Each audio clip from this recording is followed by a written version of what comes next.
Olá, povo de Deus! Estamos começando a nossa live das 20 horas. Apocalipse, quando o fim é só o começo. Nós estamos agora no módulo 10, a grande meretriz e a besta escalarte. Nós vamos ver como que esse período da história, depois da igreja até o arrebatamento, como operou a grande meretriz e a besta escarlate de Apocalipse, capítulo 17. Nosso objetivo é compreender o mistério da grande meretriz, da besta escarlate, e vamos entender também os marcos proféticos, porque quando nós nos situamos nos marcos proféticos, fica mais fácil entendermos os períodos proféticos e os tempos dentro destes períodos. Nós vamos trabalhar basicamente com o capítulo 12 e o capítulo 17 do Apocalipse. O capítulo 12. Apocalipse, capítulo 12, o versículo 3, com 7 cabeças, 10 chifres e nas cabeças 7 diademas. Aqui nós temos a figura da besta. E a cauda levou, aliás, capítulos, nós vemos o grande dragão, né? Vamos olhar o texto completo, mas nós temos aqui o grande dragão, Apocalipse, capítulo 12. Viu-se também o grande dragão, e sobre a sua cabeça estão as 7 cabeças, os 10 chifres, e na cabeça 7 diademas, mostrando que a besta escarlate é, na verdade, controlada pelo dragão. E a sua cauda levou após si a terça parte das estrelas do céu, e lançou-as sobre a terra. E o dragão parou diante da mulher, que havia de dar à luz, para que, dando ela a luz, lhe tragasse o filho. Aqui, o grande dragão está se posicionando no tempo em que Jesus vai nascer para impedir o nascimento do Senhor. Nós não podemos nos esquecer que Herodes mandou matar todas as crianças da região de Belém, a região próxima onde Jesus nasceu, de 2 anos para baixo, porque ele entendia que conseguiria sim matar também Jesus, mas Jesus tinha fugido com sua família para o Egito. Apocalipse, capítulo 17, o versículo 3. Transportou-me o anjo em espírito a um deserto, e vi uma mulher montada numa besta escarlate, besta repleta de nome de blasfêmias, com 7 cabeças e 10 chifres. Então nós vamos entender ao longo deste módulo o que é a besta, quem é esta mulher montada em cima da besta, e quem é a besta repleta de nome de blasfêmias. Apocalipse, capítulo 17, o versículo 4. E achava-se a mulher vestida de púrpura e de escarlata, adornada de ouro, de pedras preciosas e de pérolas, tendo na mão um cálice de ouro transbordante de abominações e com as imundícias da sua prostituição. Na sua fronte achava-se escrito um nome, um mistério: Babilônia, a grande, a mãe das meretrizes e das abominações da terra. Isso escrito na Bíblia está em letras garrafais. Então vi a mulher embriagada com o sangue dos santos e com o sangue das testemunhas de Jesus. E quando vi, admirei-me com grande espanto. Apocalipse, capítulo 17, o versículo 7. O anjo, porém, me disse: por que te admiras? Dir-te-ei o mistério da mulher e da besta que tem 7 cabeças e os 10 chifres, e que leva a mulher. Falou-me ainda, Apocalipse 17, o versículo 15. Falou-me ainda, as águas que viste, onde a meretriz está sentada, são povos, multidões, nações e línguas. Apocalipse 17, o versículo 18. A mulher que viste é a grande cidade que domina sobre os reis da terra. Então, agora que vimos quais são os nossos textos base, nós vamos primeiro relembrar o módulo 2, quando nós falamos das formas diferentes de abordar as profecias. Depois vamos destacar os eventos sumarizados, os eventos pausados. Então, se você se lembra, existem 9 formas diferentes de nós considerarmos o texto profético. Você, quando olha para um texto, da primeira sentença e entre a primeira e a segunda sentença, ele pode ter, nesse interim, 4.000 anos de história, 2.000 anos de história, 1.000 anos de história. É por isso que quem lê apressadamente a palavra profética, ele facilmente se perde no entendimento do texto, porque ele não percebe a passagem dos anos. É por isso que o estudo, a maneira de abordarmos o estudo do Apocalipse, são mediante os marcos proféticos. Porque quando nós olhamos para aquele marco, nós conseguimos perceber se um texto bíblico profético está antes ou depois ou em cima daquele marco. Então nós temos os eventos distintos, simultâneos, sumarizados, alongados, pausados, elipsados, antecipados, retrospectivos e completivos. Então vamos olhar os eventos sumarizados. Vamos recordar o que nós vimos no módulo de número 2, nos eventos sumarizados. Um exemplo de um sumário do evento, nós encontramos em Daniel capítulo 7, o versículo 17 e 18. Esses grandes animais, Daniel começa a relatar, são quatro reis que se levantarão na terra. Mas os santos do Altíssimo receberão o reino e possuirão o reino para todos sempre, e de eternidade a eternidade. Então, o que Daniel está dizendo? Ele diz, depois do dilúvio, vão surgir 4 reinos. A Bíblia só reconhece 4 impérios mundiais. Então, a Bíblia não reconhece os Estados Unidos, a China e a Rússia como um grande império mundial. Ela reconhece somente o império, olhando na ótica de Daniel, o império da Babilônia, o império Medo-Persa, o império grego e o império romano, que se extinguiu e vai voltar a ressurgir em formato de 10 nações. Este texto, Daniel, ele está dando um sumário. Ele não está contando a história de todos esses reinos, porque o período de anos é muito grande. Só no Império Romano, ele começa aqui no ano 100 anos antes de Cristo, por aqui, e ele vem até o ano 400, e depois ele vai ressurgir no tempo do fim. Então, nós estamos falando de um período histórico muito grande. Mas Daniel faz uma lista dos impérios e nos apresenta essa lista. Estes são eventos sumarizados.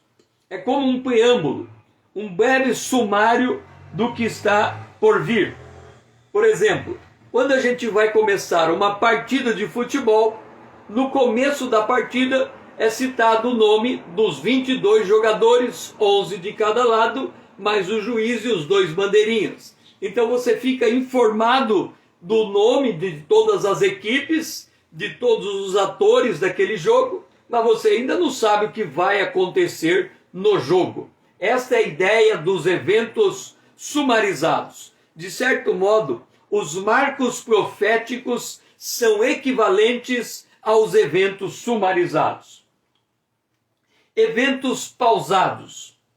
E um dos anciões, nós vamos ver um evento pausado em Apocalipse capítulo 7, o versículo 13 e 14. E um dos anciões me falou, dizendo: estes que estão vestidos de vestes brancas, quem são e de onde vieram? Então este ancião estava perto de João, ele olha para um evento que está acontecendo. Dora, seja bem-vinda. Ele olha para aquele evento que está acontecendo e ele para, como se tivesse dado uma pausa no evento, e ele vai explicar, ou ele pergunta e depois ele explica, quem são aquele grupo de pessoas que ele está apontando. E aí João diz: eu disse, Senhor, tu sabes. Aí o ancião vem e vai explicar, e ele diz: estes são os que vieram da grande tribulação, lavaram as suas vestes e branquearam no sangue do Cordeiro. Então, você tem um evento acontecendo, e de repente, no meio do evento, há uma necessidade de parar e explicar o que é, quem são os personagens daquele evento. Daí, seja bem-vinda. Muitas vezes é preciso de mais evidência para a gente conseguir entender certos eventos proféticos. Para dar esse tipo de clareza em determinadas condições, é necessário pausar o evento e explicar os personagens que fazem parte do evento profético. Por exemplo, quando acontece, como agora está acontecendo, um conflito lá em Israel, quem não conhece aquela região tem que explicar onde fica Israel, quem são os palestinos, a formação dos povos, enfim, é preciso como que pausar o evento para explicar os personagens dentro do evento. Nós temos também o evento elipsado. O que é um evento elipsado? É um evento que ele fica dentro do enunciado, escondido no enunciado. Por exemplo, e deu à luz um filho, um varão, que há de reger todas as nações com vara de ferro, e o seu filho foi arrebatado para Deus e para o seu trono. Apocalipse capítulo 12, versículo 5. Aqui fica subentendido que quem deu à luz é uma mulher, que está no verso anterior. Então, quando a mulher fala, eu estou grávida, você já sabe que ela tem um bebê na barriga e que depois de um determinado tempo o bebê vai nascer. Esse evento está elipsado. Ela não fala, eu estou grávida porque entrou um espermatozoide dentro de mim, etc. e tal. Não vai contar toda a história. Mas você já presume que se ela está grávida, um bebê está na barriga dela. Evento antecipado. Apocalipse capítulo 14, versículo 8. E outro anjo diz, caiu a Babilônia, aquela grande cidade que a todas as nações deu a beber do vinho da ira da sua prostituição. Mas na hora que o anjo fala que a Babilônia caiu, ela ainda não tinha caído. Ele antecipou o evento. Ele antecipou o evento. Um fato notório, por exemplo, já falo, Thaís, um fato notório é o que aconteceu com Fernando Henrique Cardoso em 1985. Ele tirou uma foto achando que ia vencer a eleição e não venceu a eleição. Um evento retrospectivo, Apocalipse capítulo 1, o versículo 17 e 18. E eu, quando ouvi, caí a seus pés como morto, e ele pôs sobre mim a sua destra, dizendo-me, não temas, eu sou o primeiro e o último e o que vive. Eu fui morto, mas eis que estou vivo para todo sempre, amém. E tenho as chaves da morte e do inferno. Apocalipse 1, 17 e 18. Então Jesus ok, já vamos falar. Jesus, ele se apresenta a João. João fica assustado com a presença de Jesus. Então Jesus volta e explica para João que ele é aquele que João conheceu, que morreu e ressuscitou. Então ele tem que lembrar de um evento passado para João poder compreender o que estava acontecendo naquele momento. Então aqui, por exemplo, nós estamos, e veio a pergunta, né? Sobre essa questão da perspectiva do que está acontecendo com Israel. Um evento retrospectivo é quando você retorna para explicar os conflitos que estão existindo numa determinada região. Então, o que está acontecendo hoje com o Estado de Israel? Bem, explicar o Estado de Israel não é uma tarefa fácil. Mas para nós entendermos o que está acontecendo com Israel, esta aula de hoje, esse módulo que começa hoje, ele vai falar dos marcos proféticos. Porque se a gente não conhecer os marcos proféticos, nós vamos olhar para Israel e nós vamos ficar absolutamente perdidos no tempo e no espaço. Não é pelo que está acontecendo ali nesse exato momento. Já era previsível que Israel estava sentado num barril de pólvora, porque ele convive com os palestinos dentro dele, no seio de Israel, e Israel, ele trata os palestinos com a devida dando honra aos palestinos. Como é que eu vou dizer? Israel, ele trata os palestinos com os seus devidos direitos humanos. A recíproca nem sempre ela é verdadeira. E como está acontecendo lá, não é. E temos um grupo terrorista, Hamas, que está lá também. E agora há uma beligerância entre eles e um conflito armado nesse instante em Israel. Bom, como é que nós vamos entender esse conflito? A primeira coisa que nós temos que entender é que Israel,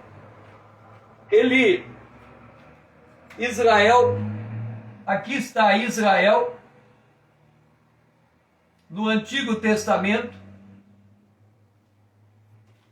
Israel no Antigo Testamento, no livro do Apocalipse, ele é a mulher vestida de sol, com a lua debaixo dos seus pés, em posição gloriosa, grávida, para dar à luz a um filho que vai reger a terra. Aquele Apocalipse capítulo 12 retrata a posição de Israel. Israel, nessa posição, enquanto Jesus não nasceu, ele está numa posição de glória. O que acontece quando Jesus nasce? Israel, apesar de ter sido o porta-voz do propósito divino de trazer o Cordeiro de Deus, Israel não entendeu que o Cordeiro de Deus haveria de vir. Desde então, Israel caiu da sua posição de glória e Israel foi espalhado entre as nações. Israel foi espalhado entre as nações. Durante 1948 anos, 1948 anos, Israel, ele foi espalhado entre as nações, e como espalhado entre as nações ele foi, em que pese o fato dele não estar mais na sua terra, Canaã, a terra onde Israel está hoje, em que pese esse fato, Israel se conseguiu também se enriquecer nas nações para onde eles foram. Mesmo perseguido ao longo da história, o judeu ele tem uma característica. Por que ele tem essa característica? Porque Israel ele é considerado a esposa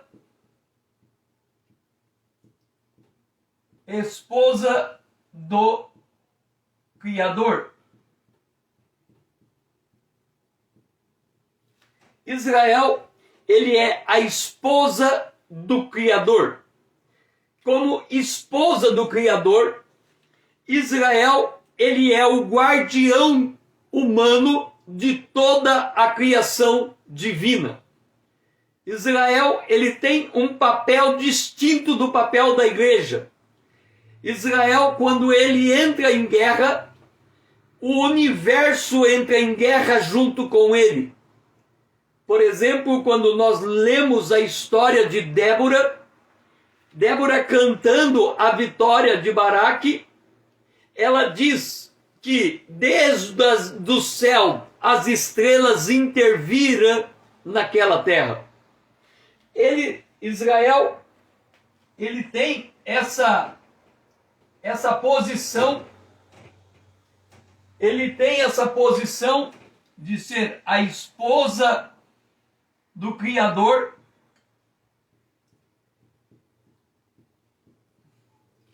porque Deus tem um plano para Israel, e Deus havia dito a Israel que se eles fossem desobedientes, eles passariam um período de tempo desde a Babilônia até 1948 espalhado entre as nações.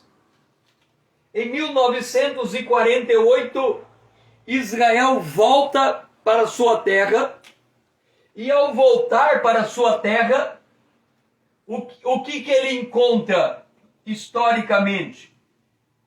Ele encontra com a igreja. Israel e a igreja estão hoje no mesmo período histórico. Israel na sua terra e a igreja espalhada entre as nações, as igrejas se formando entre as nações. O que acontece agora? Para Israel voltar aliás, não é voltar, Israel já está na sua terra, mas nós temos que entender que o que levou os judeus a voltar à sua terra foi a Segunda Guerra Mundial. E na Segunda Guerra Mundial, por causa da morte de milhões de judeus, em torno de 6 milhões de judeus, por causa da morte deles, o mundo inteiro entendeu que Israel precisava voltar à sua terra. Inclusive Oswaldo Aranha, o brasileiro, assinou o documento que deu a condição de Israel ocupar a sua terra. O que acontece com Israel ocupando a sua terra? Pela primeira vez em toda a história, nós temos dois povos de Deus sobre a terra. O povo de Deus chamado Israel. Israel é a esposa do Cordeiro. E nós temos a igreja, que é a noiva do Redentor.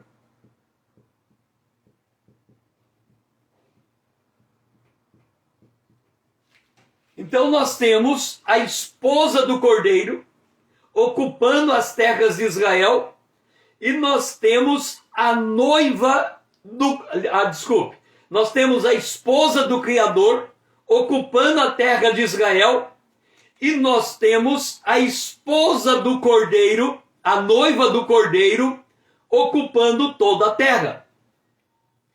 Para que Israel aliás, não para que Israel, mas profeticamente falando, Israel, para se converter e conhecer Jesus Cristo como Senhor e Salvador, ele tem que passar por aquilo que no Antigo Testamento é chamado o dia do Senhor, a 70ª semana de Daniel. Para que esse dia chegue, Israel tem que assinar um acordo com a besta.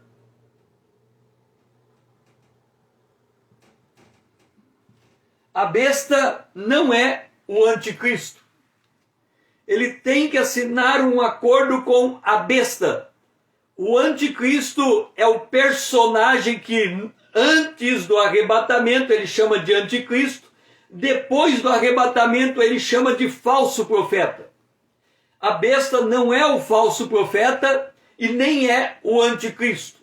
A besta é um governante mundial que vai fazer uma aliança com Israel. Essa aliança com Israel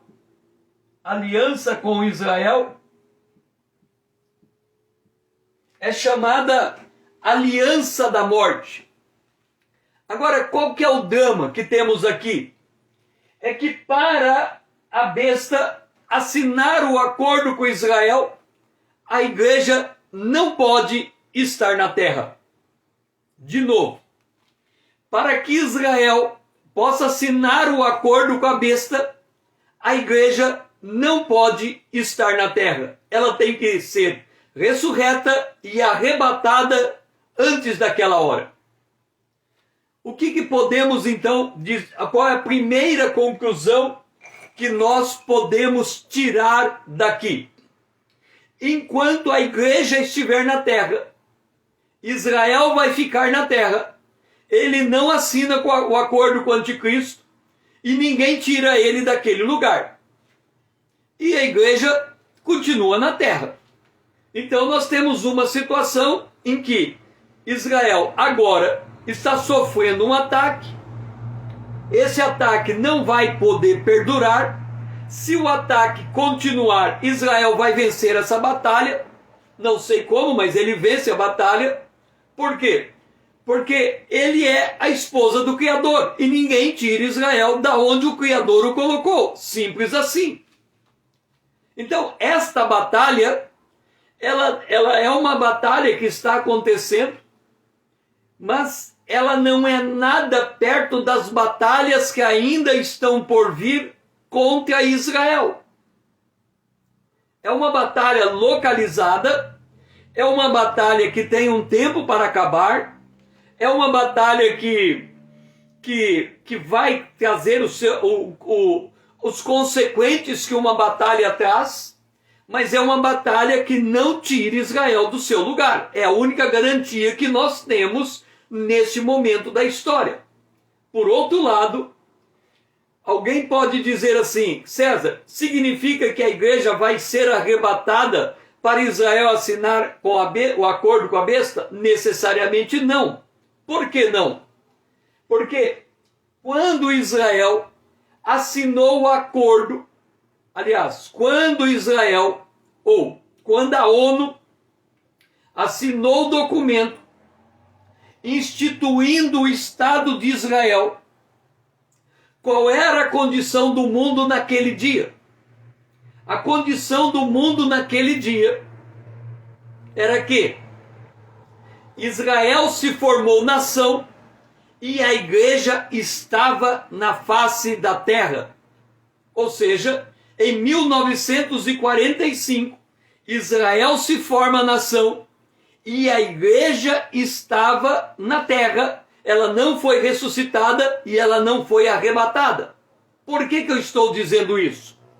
Porque a igreja que estava na terra, assim como Israel que estava na terra, passaram pela Primeira Guerra Mundial, passaram pela Segunda Guerra Mundial, e o que eu estou dizendo é que antes do arrebatamento, a igreja pode passar pela Terceira guerra mundial.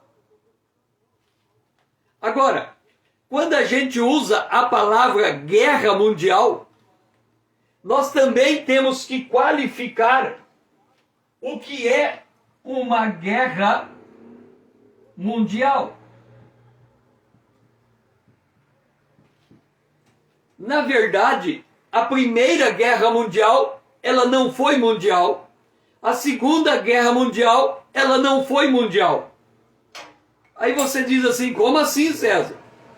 Se nós olharmos e formos estudar quem são os combatentes da guerra, quais foram as nações que participaram da guerra, por exemplo, eu não lembro, não tenho na memória que a China tenha participado da Primeira ou da Segunda Guerra Mundial. Eu acho que a China não participou. O Brasil participou mandando pracinhas na Segunda Guerra Mundial, mas tem outros países da América Latina que não participaram. Então, quando a gente diz guerra mundial, entenda, são guerras localizadas. Por quê? Porque Jesus disse que antes dele voltar haveria guerras e rumores de guerras. Guerras localizadas. Depois que vier o arrebatamento, a batalha de Armagedon, sim, vai ser uma guerra mundial. Todas as nações vão para aquele lugar. Então, antes do arrebatamento não existe guerra mundial. Existem guerras localizadas de alcance global. É diferente. O que pode acontecer, então, nos próximos dias? Nos próximos dias, nós podemos, de fato, ter várias guerras acontecendo no planeta.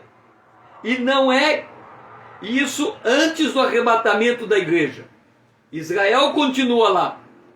Nós podemos ter uma guerra entre a China e Taiwan. Está tudo se armando para que esse conflito aconteça. Então nós podemos ter uma guerra localizada entre China e Taiwan. Se essa guerra acontecer, a Austrália se envolve, os Estados Unidos se envolve, mas não com muita força. Por quê?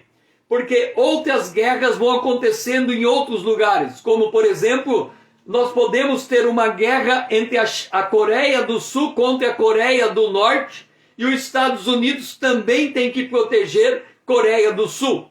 Então, se acontecer uma guerra entre a China e Taiwan, pode acontecer uma guerra entre Coreia do Norte e Coreia do Sul. E os Estados Unidos vai ter que defender os dois lugares. Ele não tem condição de defender dois lugares com tanto poderio como esses lugares se apresentam. Mas também tem uma outra guerra, e essa os Estados Unidos podem se envolver, que é os Estados Unidos contra o Irã, acho que é o Irã. Então, os Estados Unidos teriam um terceiro lugar de batalha entre ele, e não estamos falando de guerra mundial. Os Estados Unidos pode ter que fazer uma guerra contra o Irã, porque o Irã pode querer se voltar contra Israel. Então, os Estados Unidos vai ter 3 frentes de batalha. Uma na China, outra na Coreia do Norte e outra no Irã, no Oriente Médio. Resultado, os Estados Unidos vão exaurir, eles não vão aguentar tanta frente de batalha. E provavelmente aconteça dentro dos Estados Unidos uma guerra civil. Então os Estados Unidos, a tendência dele é sair do cenário mundial. E nós não estamos falando ainda do arrebatamento da igreja. E o que vai acontecer com tudo isso? Vai acontecer numa guerra. Pessoas vão morrer em todas essas batalhas. Mas essas batalhas têm um único objetivo. Essas batalhas têm por objetivo entronizar a besta. Porque a besta, ela vem no meio do caos, ela vem no meio da confusão, ela vem no meio do desarranjo mundial. Então, o que pode acontecer? Essa guerra é local, está acontecendo lá, ela vai se resolver, não sei como, mas a única certeza é que Israel não vai perder essa batalha, é a única certeza. Segundo, Os Estados Unidos estão divididos porque ele tem 3 frentes de batalha. E terceiro, nós temos um problema com a China, Taiwan, Coreia do Norte, Coreia do Sul, e nem falamos ainda do posicionamento da Rússia, que pode aproveitar todas essas guerras periféricas para retomar os seus territórios antigos. Então, o que nós temos que entender? O que nós temos que entender é que o mundo, ele não é mais o que foi de 1945 até 1990, com a queda das torres. O mundo, ele está passando por mudanças globais. O objetivo destas mudanças globais é mudar a mentalidade das pessoas, e isso é importante nós entendermos, é que desde 1948 até o arrebatamento da igreja, nós estamos vivendo os dias de Noé. Então, imagina, os dias de Noé são anteriores ao arrebatamento da igreja, mas se nós fizermos um paralelo com os dias de hoje e os dias de Noé, os dias de hoje ainda não são nada comparado aos dias de Noé, porque os dias de Noé, o índice de violência era altíssimo. Mas o mundo está passando por um fervilhão, e esse fervilhão do mundo está elevando a violência das pessoas. De forma que, nesse período de 1948 até o arrebatamento da igreja, nós vamos ter eventos mundiais localizados de impacto global para mexer com a cabeça das pessoas, e elas vão perder o seu chão. Elas vão perder a capacidade de entender o mundo que vive. Então nós estamos passando por esse período. Agora, entenda, por isso é importante o que nós vamos apresentar nesse módulo. Por isso é importante nós termos os marcos proféticos. Qual é a função de um marco profético? Por exemplo, eu estou aqui num quarto que foi transformado em um escritório. Esse quarto, ele tem uma porta e ele tem uma janela. Eu estou no quarto andar. Se a janela for aberta, ninguém vai pular a janela do quarto andar. Então a janela é um lugar de vista, mas ele não é necessariamente um lugar de fuga. Se eu não quiser que ninguém saia desse quarto, eu não vou ficar olhando para a janela e para as paredes. Eu olho para a porta. Porque eu sei que uma pessoa que queira sair desse quarto, ela tem que cruzar a porta. A porta é meu marco. A porta é meu ponto de controle. A porta é para onde eu estou olhando. Quando você tem uma confusão muito grande no meio, uma coisa fervilhando, um outro exemplo, você coloca leite para ferver, e o leite, ele começa a borbulhar, e ele vai levantar. Ora, você tem que olhar para um determinado ponto do recipiente, porque quando o leite passar naquele ponto, ele passa muito rápido e derrama.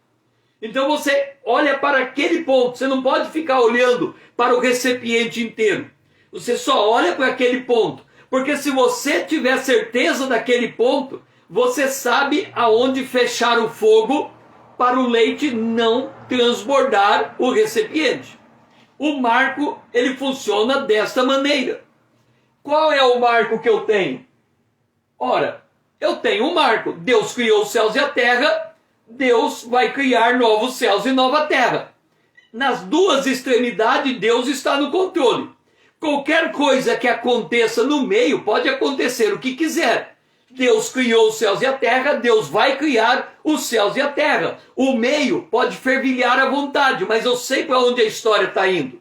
Segundo Marco, Jesus Cristo morreu e ressuscitou. Jesus Cristo vai voltar.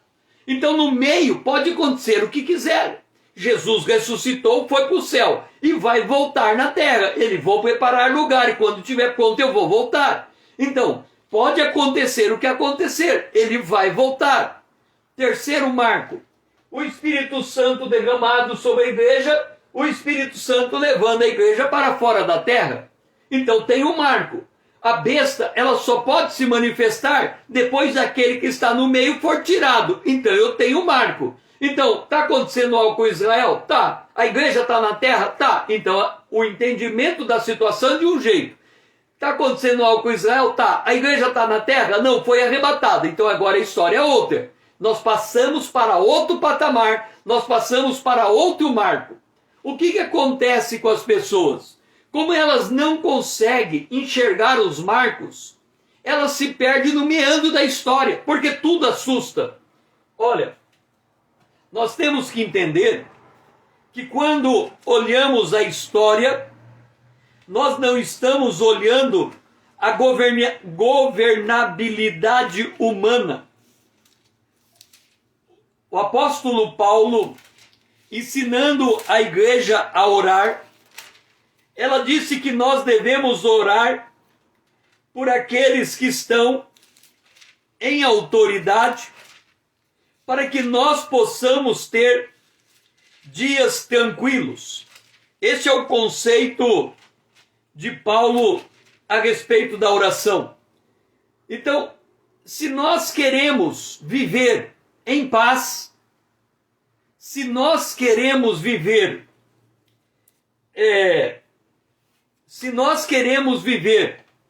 como antes da pandemia, o Brasil crescendo em prosperidade, os Estados Unidos crescendo em prosperidade, essa coisa toda, nós oramos a Deus, Deus pega e direciona as autoridades e nos dá paz. Ok.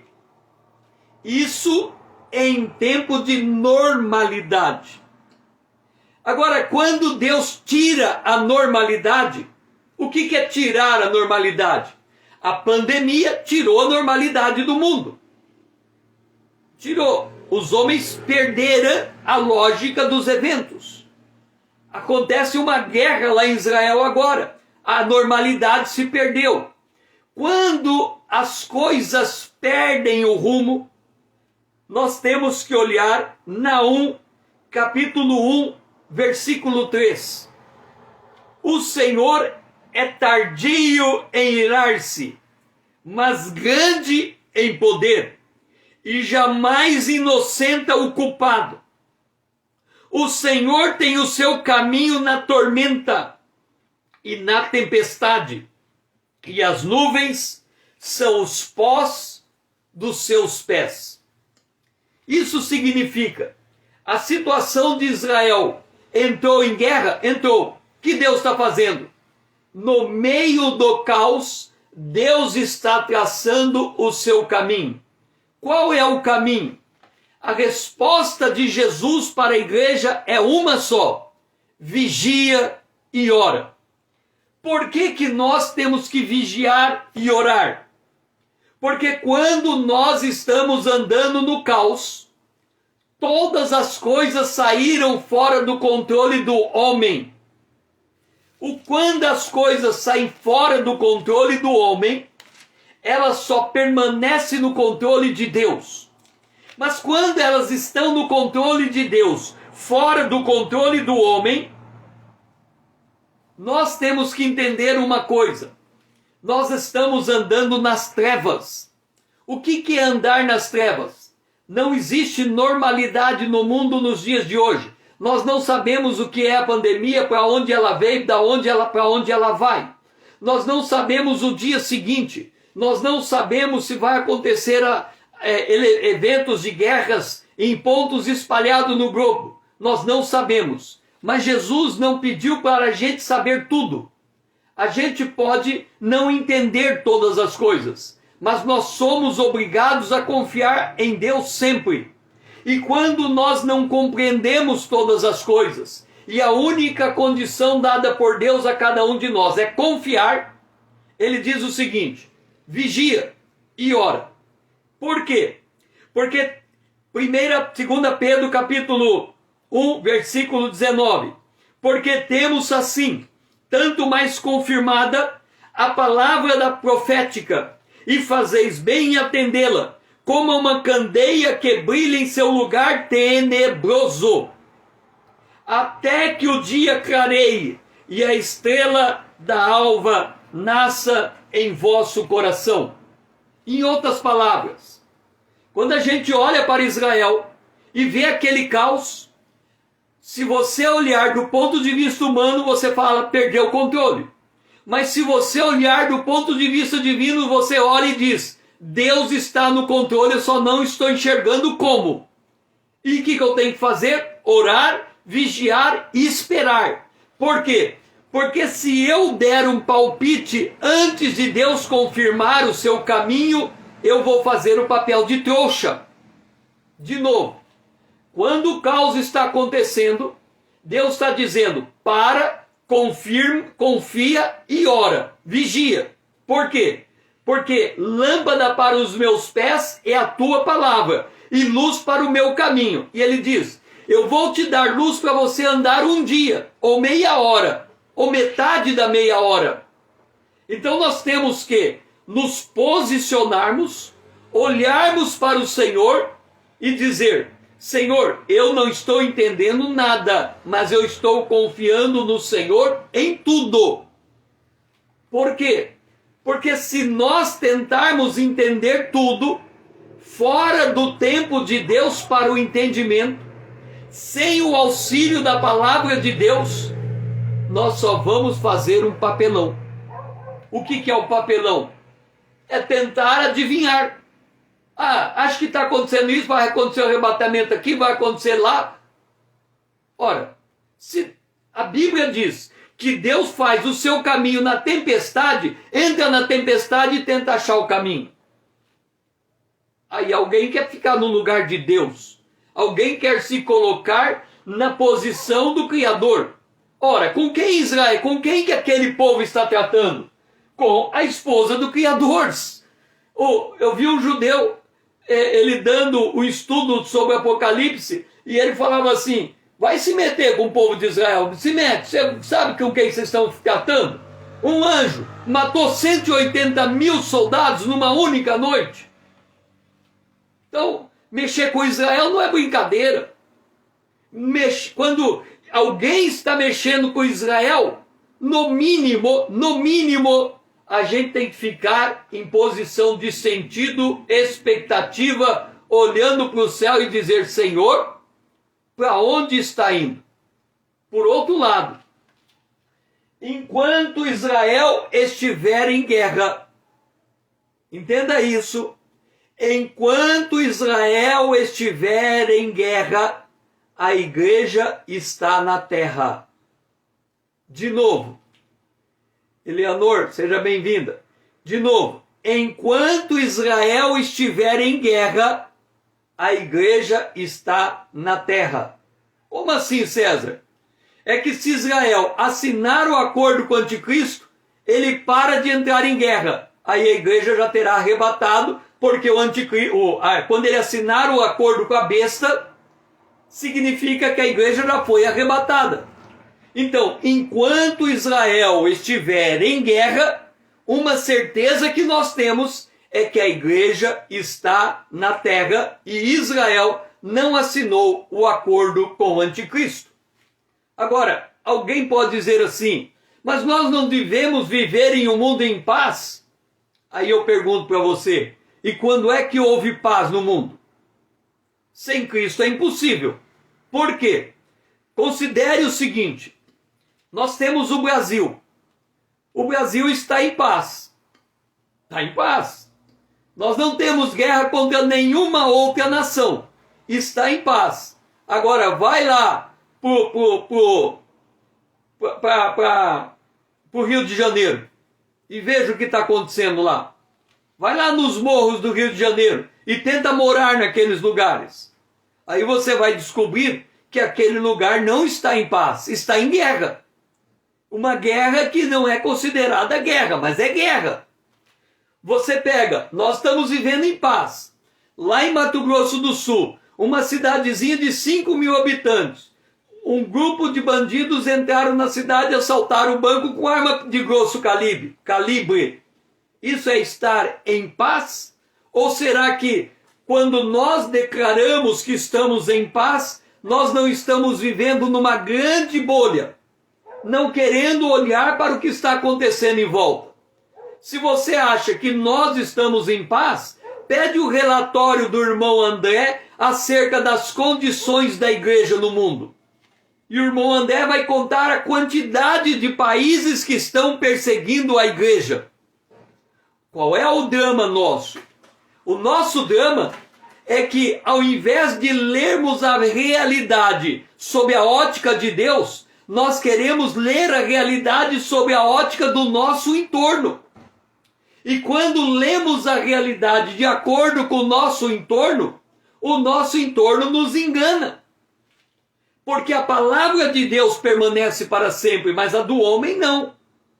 Então, se nós queremos entender o que está acontecendo, nós vamos entender à luz de 2 Pedro, capítulo 1, verso 19. A palavra profética, ela nos posiciona no lugar tenebroso. Significa que quanto mais próximos a volta de Jesus for, mais difícil será entender o ambiente no mundo. Quanto mais próximo da volta de Jesus estivermos, mais luz da palavra de Deus vamos precisar, e talvez só teremos luz para andar por um dia. Então quem olha para o que está acontecendo com Israel agora, ele vai dizer o seguinte: mas o que está acontecendo? Vou dar um exemplo. Israel está em guerra, não está? Israel está em guerra, não está? O que as igrejas estão dizendo por aí? Ore pela paz de Jerusalém. É isso que a igreja está pedindo para orar ou não? Ore pela paz de Jerusalém. Aonde que está essa ordem? No Antigo Testamento. Ore pela paz de Jerusalém. Agora, você sabe em que condição Jerusalém vai ter paz? Porque você olha para Israel em guerra e você diz assim: vamos orar pela paz de Jerusalém. O que você está dizendo? Você está dizendo: vamos orar para aquela guerra que está acontecendo hoje parar. Mas o que Deus está fazendo? Porque a Bíblia diz que nós não sabemos orar como convém. O Espírito intercede por nós. Sabe aquela história de você atirar no que vê e matar no o que não vê? Você olha para Israel em guerra e você diz assim: vamos orar pela paz de Jerusalém. Para quê? Na tua visão, para a guerra que está acontecendo hoje parar. No entanto, a paz de Jerusalém só vai vir depois da batalha de Armagedon. Simples assim. A paz de Jerusalém vai vir somente quando Jesus voltar com a sua igreja revestida de glória. Simples assim. Então, quando eu oro pela paz de Jerusalém, o que eu de fato estou orando é: Senhor, arrebate a tua igreja, traga o anticristo, deixa ele fazer o acordo com Israel, leva Israel para o seu ponto de conflito, chama as nações para a batalha de Armagedon e volte e estabeleça a paz. É isso que você está orando. Acontece que na nossa mentalidade pacífica, e de pacífica é só na nossa cabeça, no nosso imaginário, porque o mundo não tem nada de pacífico, a gente não consegue enxergar conflito, porque a gente tem medo do conflito. Nós somos guiados pela morte. Ah, mas a Israel está entrando em guerra. Israel entrando em guerra, os Estados Unidos podem entrar em guerra. Os Estados Unidos entrando em guerra, o Brasil pode entrar em guerra. O mundo inteiro pode entrar em guerra. Eu estou com medo, Senhor, manda paz. Mas como que o medo pode guiar uma oração? Como que o medo pode guiar o entendimento das profecias? Então uma coisa, quando Deus chama Samuel e diz, Samuel, vai lá e unge Davi.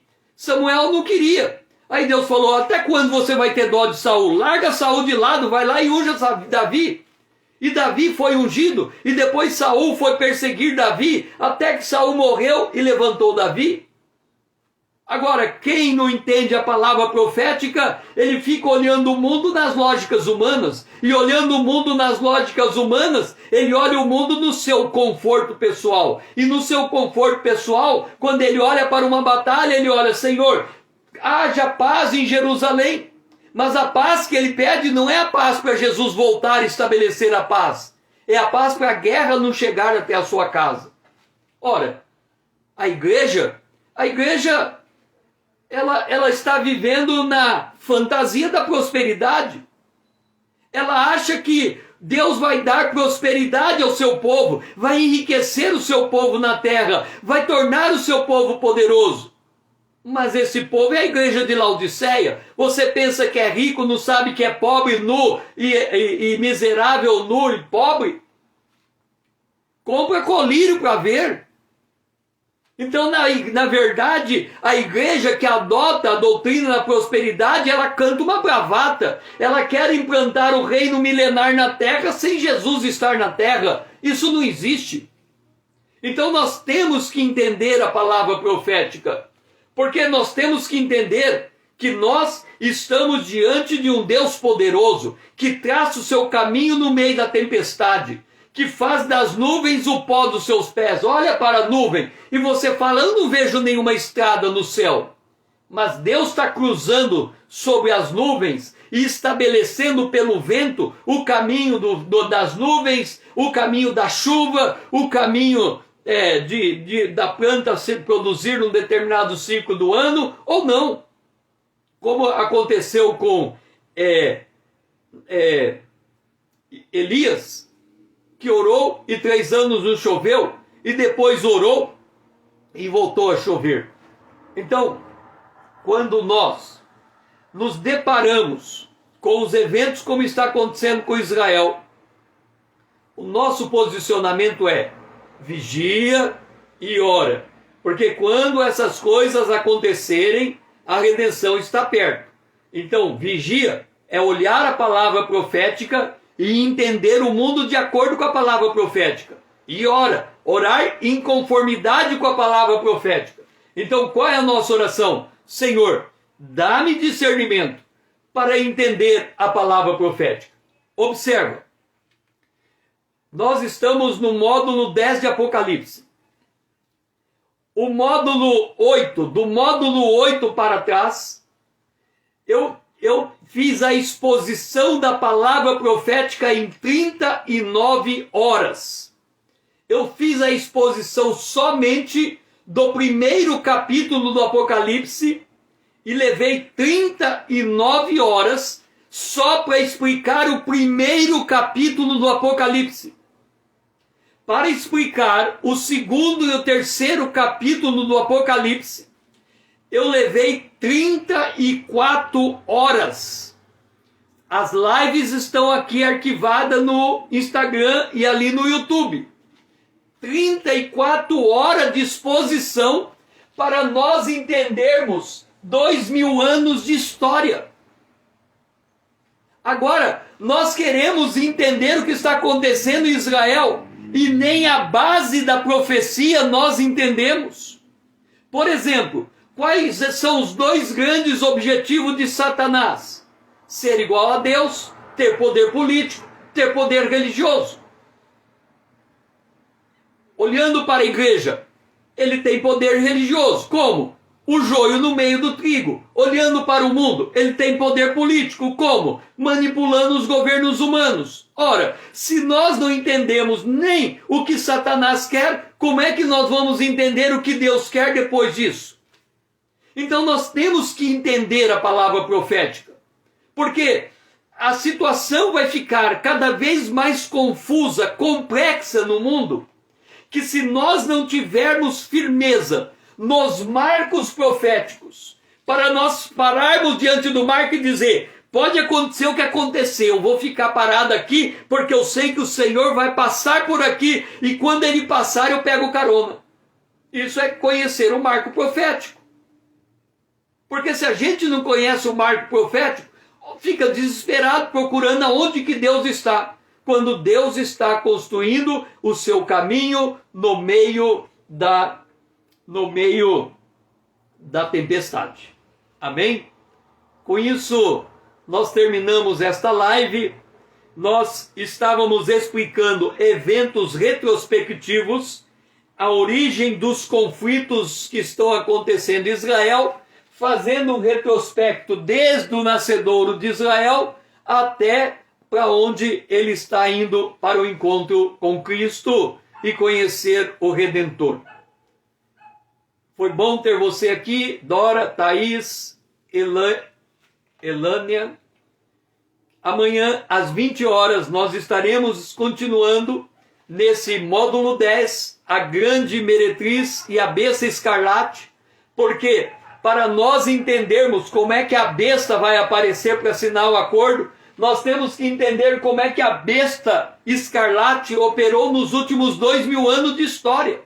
Porque a gente vai olhar para frente e pensar que tudo está acontecendo no futuro, quando tudo já aconteceu há muito tempo. Que bom, Elane. Prazer em conhecê-la, apesar de que de modo virtual. Já tenho tido contato com Thaís, e bom que você está aqui. Amanhã às 20 horas estaremos aqui de novo, se o Senhor assim nos permitir. Se você ainda não me segue no Instagram nem no YouTube, venha tornar essa conta relevante. Depois mande esse vídeo para os seus amigos, para me ajudar a despertar o povo de Deus nesta última hora, porque nós precisamos ser despertados pela palavra profética. Que o Senhor seja louvado e que você tenha um restante de dia abençoado na presença de Deus.